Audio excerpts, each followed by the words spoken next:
All right, today is our extra clay day and we are going to be making a cupcake. When you get your chunk of clay, I want you to divide it in half.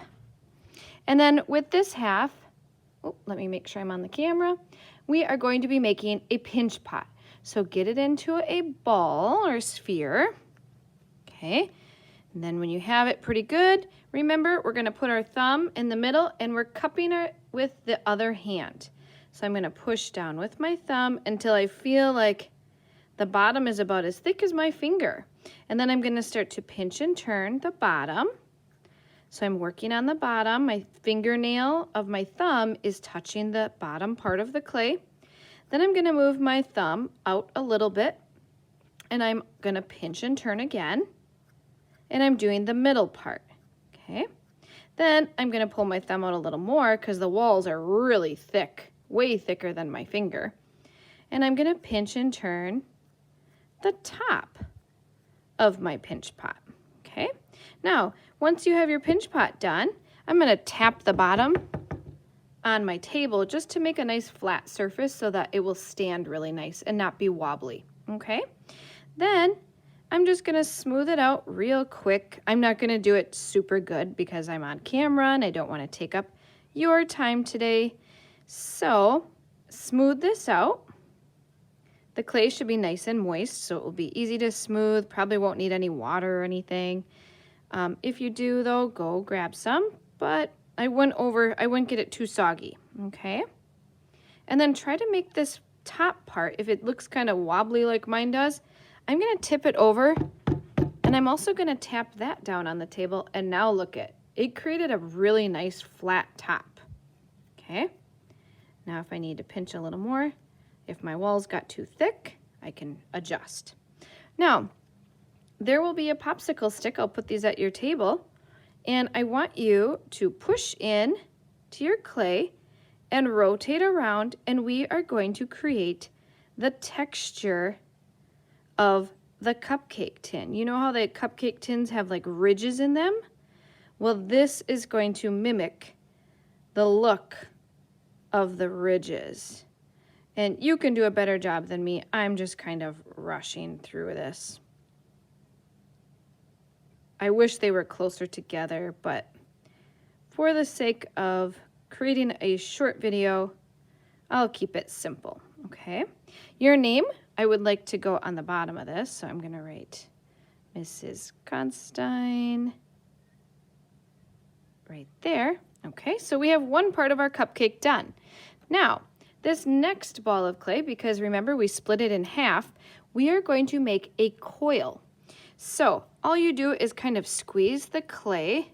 I go back and forth between my two hands, get it into a long kind of cylinder shape, and then roll. But don't roll with your fingers. If you roll with your fingers, your coil will start to get all floppy. Use the palms of your hands, okay, this part of your hand, and roll back and forth, okay? And you want to roll out a coil that will be as thick as your finger. That's the trick with clay. You want to keep everything as thick as your finger so that it doesn't dry out too fast, too slow, and it stays nice and strong. So I'm rolling. If your coil starts to get, mine is getting there, it's getting a little floppy because it's getting flat on one side and more rounded on the other, then tip it on that side, just kind of push it down and get it to go back into that sphere. Okay, so now I've got my coil. It's really long. It's probably too long, but that's okay. I can trim it later. Now, bring your pinch pot over that looks like the bottom of the cupcake, and on top of this, I want you to start placing your coil, okay, and you'll go around and around, and as you go around, I want you to start slowly putting the coil so it's going more into the center, okay? You're stacking it on top, but you're also trying to make it go inward so that that is getting smaller. Ooh, actually that coil size turned out perfect. Look at that. I've got a really cute little cupcake. Now, these coils will probably not stay together. So what you have to do is you can use your finger, cup it like this, kind of just cradle it in your hand, your palm of your hand that you don't write with. Use the hand that you write with to smooth the coils together, okay? This works to keep it nice and strong. Without this, when it dries, your coils might just all separate from each other. So you need to either smooth the inside of your cupcake frosting, or if you wanted to, you could smooth the outside, the part that you see. I'm gonna do the inside because I really like the look of the coils for the cupcake. It looks like when professional frosting and cake decorators do their cupcakes.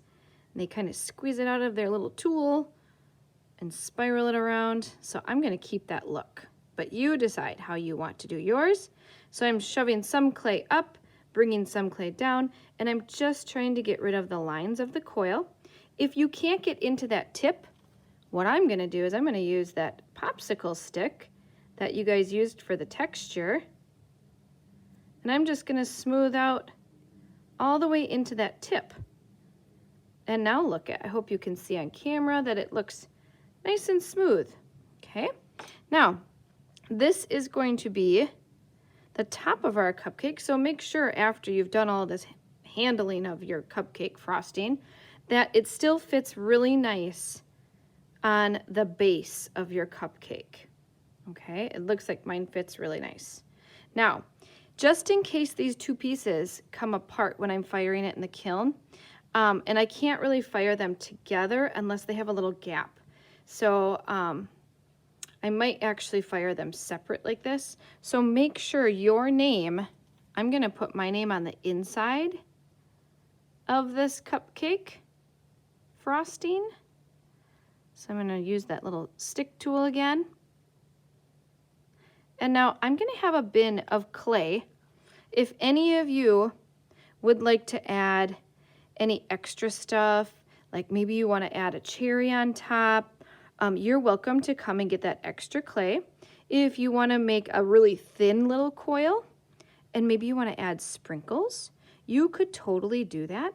But remember, when you join two pieces of clay together, you have to score it, which means you're scratching with the fork, okay? You have to score it, and then you have to add the slip. The slip is on your tables. Use a little bit of that, like a paintbrush, stick it in there and paint the surface where you want to stick your little sprinkles or your cherry, or maybe you want to put a birthday candle in there. The only thing about candles is you would have to make that candle as thick as your finger. And there's a good chance that it could break because it's going to dry a lot faster than the rest of this. And so it kind of makes a little fragile area in your creation. So if you want to make a candle, it's going to have to be a pretty thick candle, and you might have to take this little part off to put it in there, okay? So think about what you want to do. I know some people were like, oh, could I make a cupcake that has eyes on it or this or that? Yes, go for it. So we're just going to all create a base of a cupcake, and then whatever you want to do to add your own little style to the cupcake, that's up to you guys, just as long as you have your name on both parts today. And then this will go on the cart. You can put them together while they're on the cart just so that they dry really nice together. Put them on the cart where you see your teacher's name, okay? All right, you guys, have fun. I can't wait to see all these cupcakes. Boy, I'm gonna be hungry here in the art room today.